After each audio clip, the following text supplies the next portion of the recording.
There are four main classes of hydrocarbons. And remember what a hydrocarbon is. It's simply a compound that consists only of carbons and hydrogens. The first class of hydrocarbon is known as an alkane.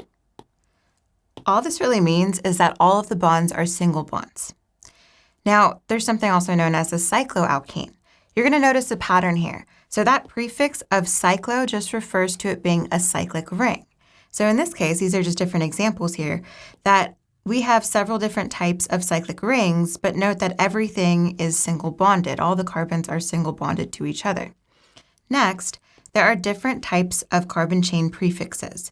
We will go over this a lot further when we're naming different alkanes, but just get familiar with all these different prefixes now. So all this is referring to is, let's say in this case, a prefix of meth, and you'll see methane. Well, this is referring to just there being one carbon in the carbon chain. And then this continues.